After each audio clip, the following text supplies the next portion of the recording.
Good afternoon, everyone. We are Group 1, and today we're discussing the Republic Act 1425, more commonly known as the Rizal Law.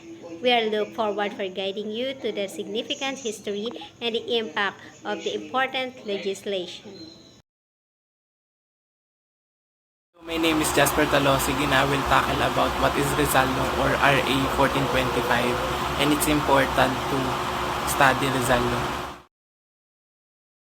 Hello everyone, I'm Katrina Jintingson and I will share to you why we need to study Rizal from the perspective of lawmakers. Hi, I'm Javelin Outusi and I will discuss the life of Rizal on April 3, 1956. Hi, I'm Leishela Melendres, and today I'd like to share what happened Rizal life on April 17, 1956. Hi everyone, my name is Justine Tideola and today I will going to share with you the life of Rizal on April 19, 1956. I'm Lamon Saron P. Tayer and I'm discussing the elements of Rizal Law. Kamusta? Ako si Jasper. Sa lesson na to, pag-uusapan natin ay ang kung ano ba ang Rizal Law, bakit ba ito nasa batas, at kung ano ang kahalagahan nito. Bakit maraming hindi sumang-ayon dito, at kung relevant pa ba ito sa pang-araw-araw na pamumuhay ngayon. Ang Rizal Law o RA 1425 ay isang batas na minandato ng gobyerno na lahat ng college o university sa Pilipinas ay ituro ang buhay at ang mga ginawa ni Rizal, lalo na ang Nori Me Tangere at El Filibusterismo. Ibig sabihin, kahit private o public at kung anong course, dahil sa RA 1425 o Rizal Law, kailangan ito ituro. Ngayon, bakit kaya kailangan ito matutunan? Bakit wala akong choice? Para sagutin yan, pakinggan natin mismo ang mga tao sa likod ng batas. Bakit sa palagay nila na kailangan ito ituro si Rizal? In 1956, noong presidente pa natin si Ramon Magsaysay, isang dekada at isang taon na ang lumipas matapos ang World War II. Noong mga time na ito, maraming nationalist policy makers ang nakakakita na parang nawawala na ang ating Filipino identity. It means hindi na nagiging interesado o nagkakaroon ng disconnection o detachment ang mga Filipino sa bansang Pilipinas. So that the nationalist policymakers took action to redirect the nation back to its roots by emphasizing the importance of history as a foundation for national hope and pride.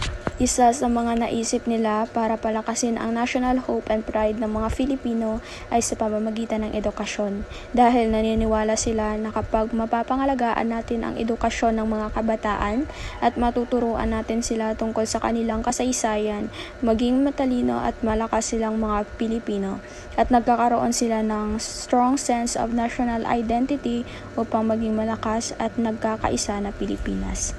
Noong April 3, 1956 na si Senator Claro M.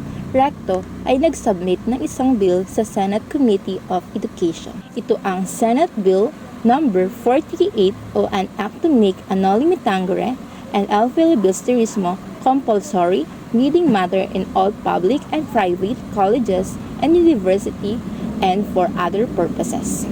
Dahil sobrang haba ng Noli Me Tangere and El Filibusterismo, kaya tawagin na lang natin ito sa Noli Fili Bill. Sa Noli Fili Bill, ang dalawang sikat na nobela ni Rizal ay kinakailangan basahin ng bawat Pilipino pagdating nila sa kolehiyo. Noong April 17, 1956, ang senador na si Jose P. Laurel na head ng Senate Committee na sinambitan ni Recto ay inisponsoran ng Noli Fili Bill at prinisent ito sa mga members ng Upper House. Ayon kay Laurel, ang layunin ng bill ay upang may palaganap o ma-disseminate ang mga ideas at ideals ni Jose Rizal. Sinabi niya na mahalaga para sa lahat ang mga Pilipino na basahin ang Noli Me Tangere at El Filibusterismo. They must be taken to heart, for in their pages we see ourselves as a mirror, our defect as well as ourselves, our virtues as well as our vices. Only then will we become conscious as a people and so learn to prepare ourselves for painful sacrifice that ultimately lead to self-reliance and self-respect and freedom. Napakaganda ang layunin ng bill ngunit ayaw dito ng mga simbahan. Kagaya ng RH Bill, ang Noli Bill ay napuno ng mga kontrobersya at arguments from Catholic Church and to all conservatives. Kung babasahin natin ang Noli Me Tangere at El Filibusterismo, makikita natin ang pag-criticize ni Rizal sa mga ginawa ng simbahang Katoliko. Ay naman sa mga simbahan na kung maipapasa ito, madidiscredit ang bill ng relihiyon. Ayon naman kay Father Jesus Cabana, ang mga nobela ay matagal na daw na panahon nang naisulat at ang pagtuturo nito sa kasalukuyan ay mapanganib dahil maaaring magbigay ito ng hindi tamang mga idea sa mangyayari ngayon sa Pilipinas. Ito ang ilang mga criticism ng simbahan kung bakit ayaw nila maisabatas ang Noli Fili Bill. Una, paano daw may popromote ang nationalism kung mas marami pa ang anti-Catholic passage ng Noli Me Tangere kaysa sa nationalistic passage? Pangalawa, offensive daw ang dalawang libro sa katuruan ng simbahan. Pangatlo, pwede siyang maging cause ng kaguluhan. At pang-apat, bakit compulsion? Paano na ang mga freedom of speech at religious freedom?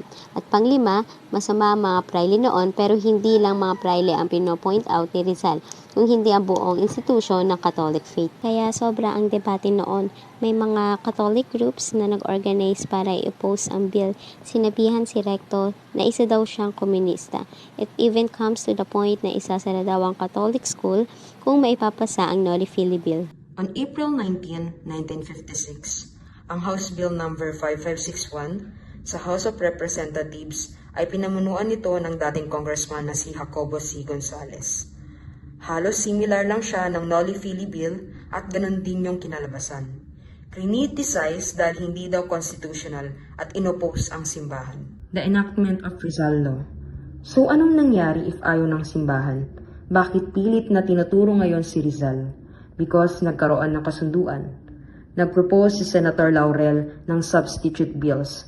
Una, hindi lang Noli Me Tangere at Il Filibusterismo ang focus ng bill, kung hindi kasama na rin ang mga ibang mga ginawa ni Rizal. Pangalawa naman, if ayaw ng estudyante, pwede siyang humingi na exemption na hindi basahin ang dalawang nobela. Pangatlo, ang unexpurgated version ng Noli Me Tangere at Il Filibusterismo ay pwede lamang aralin sa kolehiyo.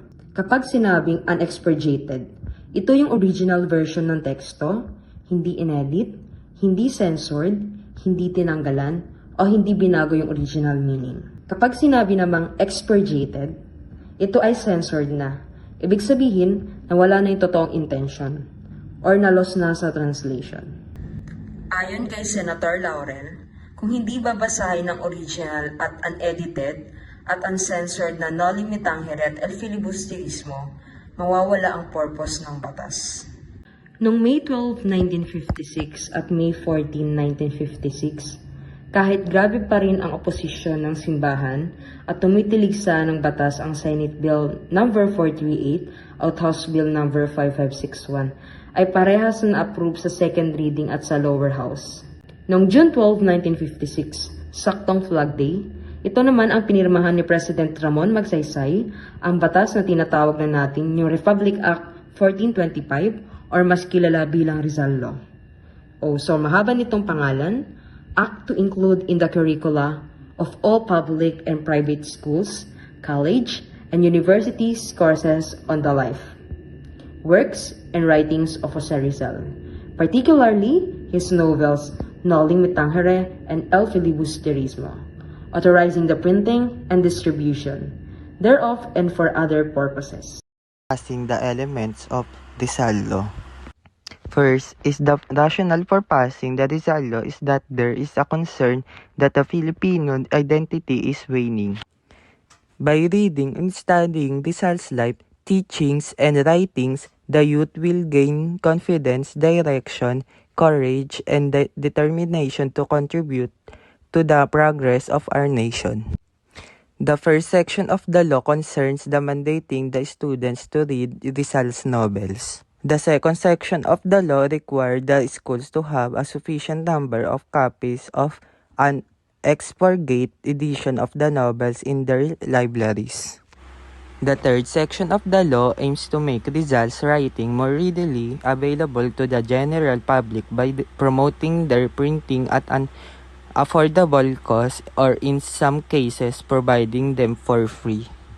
The fourth section of the law clarifies it will not change a specific section of the administrative code that prohibits public school teachers from discussing religious doctrines. The fifth section of the law authorizes the unallocated funds to be used to implement the act. And the goals of the Rizal Law can be summarized in the following 3 points. First is to dedicate the lives of the youth to the ideals of freedom and nationalism, for which our heroes lived and died. Second is to gain an inspiring source of patriotism through the study of Rizal's life, works, and writings.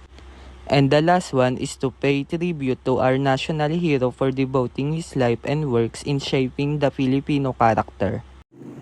Okay, magandang pakinggan ang gustong gawin ni Rizal. Pero I'll be a devil's advocate here. This is all on paper. Check natin yung reality. Naisabatas ang Rizal Law noong 1956. Ang taon ngayon ay 2024. Ang tanong, may nakita ba kayong pagbabago? 68 years na ang lumipas, pero nasunod ba yung gustong i-accomplishment ng batas? Balikan natin yung tanong kanina. Knowing na ganito ang kinalabasan ng Rizal Law, worth it pa rin bang aralin si Rizal? And I'll be honest with you, nahihirapan din kaming sagutin ang tanong nito. Para sa amin, wala kaming nakikita ang correct answer. And I think the best way to end this video is to ask you to reflect to this question. Why study Rizal? Or ang mas appropriate yata na tanong ay, should we still study Rizal? And as of the moment, ang pinakatama lamang na sagot dito ay kailangan natin aralin si Rizal dahil ito ay isang batas.